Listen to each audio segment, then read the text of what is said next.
Hello friends, तो आज हम बात करने वाले हैं सीटेट की नोटिफिकेशन पेपर और सीटेट को कैसे आसानी से क्वालिफाई कर सकते हैं उसके बारे में। क्योंकि सीटेट एक ऐसा एग्ज़ाम है जो बिना स्ट्रेटजी के पास नहीं हो सकता, आप चाहे कितनी भी कोशिश कर लीजिए।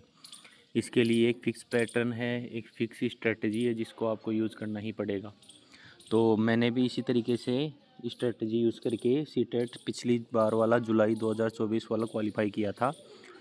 तो आज हम बात करते हैं उसी के बारे में कि आप कैसे सीटेट को आसानी से क्वालिफाई कर सकते हैं। सबसे पहले आप देख सकते हैं कि पेपर 1 और पेपर 2 के लिए क्या चार्जेस लग रहे हैं। ऑफिशियल नोटिफिकेशन भी आप जाकर देख सकते हैं जिसमें आपको सारी इन्फॉर्मेशन मिल जाएगी। तो रही बात यहाँ पे सबसे मेन कि हम एग्ज़ाम की करते हैं, तो एग्ज़ाम डेट आपके सामने आ चुकी है। 8 फरवरी की एग्ज़ाम होगी, तो आपके पास अभी सफिशिएंट टाइम है एग्ज़ाम को क्रैक करने के लिए। ये एग्ज़ाम ऐसा है कि आपको पढ़ने से ज़्यादा प्रैक्टिस पे फोकस करना पड़ेगा, तभी ये एग्ज़ाम आपका क्रैक हो पाएगा इजीली। क्योंकि पढ़ने से तो आप थ्योरी याद कर लोगे, लेकिन इसमें मोड ऑफ़ क्वेश्चंस हैं जो ऐसे आते हैं जिनकी आपको प्रैक्टिस होनी ज़रूरी है। जब तक उनकी आपको प्रैक्टिस नहीं होगी तब तक आप नहीं समझ पाएंगे कि क्वेश्चन आपसे क्या पूछना चाहता है और आप क्या आंसर देना चाहते हो। खासकर साइकोलॉजी वाला जो पोर्शन है उसमें सारे ही ऑप्शंस आपको ऐसे लगेंगे कि ये सही हैं। तो उस जगह पे आप तभी सही ऑप्शन को चुन पाएंगे तब जब आपने मोड ऑफ़ क्वेश्चंस वैसे बहुत सारे प्रैक्टिस किए होंगे।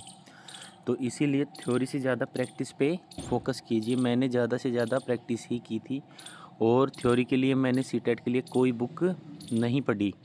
मैंने थ्योरी के लिए एक भी बुक नहीं लाया, मेरे पास कुछ भी बुक नहीं थी। प्रैक्टिस भी मैंने सिर्फ यूट्यूब और मॉक टेस्ट देकर ही की थी। तो उसी से मेरा सीटेट क्वालिफाई हो गया था इजीली। और अब मेरा EMRS का पेपर है जो अभी होगा थोड़े दिनों में।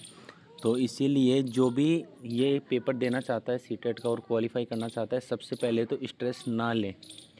स्ट्रेस ना लें, ये पेपर आप इजीली क्वालिफाई कर पाएंगे। पिछली बार भी 18 लाख के आसपास फॉर्म थे, तो उनमें से 2 लाख 2.5 लाख के आसपास बच्चे पास हुए थे। तो मेरा भी एक बार सीटेट क्वालिफाई नहीं हुआ था, लेकिन इस बार हो गया। क्योंकि पिछली बार मैंने कुछ गलतियां की थी जो इस बार मैंने नहीं की। तो इसीलिए मैं आपको बता रहा हूँ कि कोई भी आपको कोर्स लेने की ज़रूरत नहीं है, कुछ भी करने की ज़रूरत नहीं है, किसी बुक की ज़रूरत नहीं है।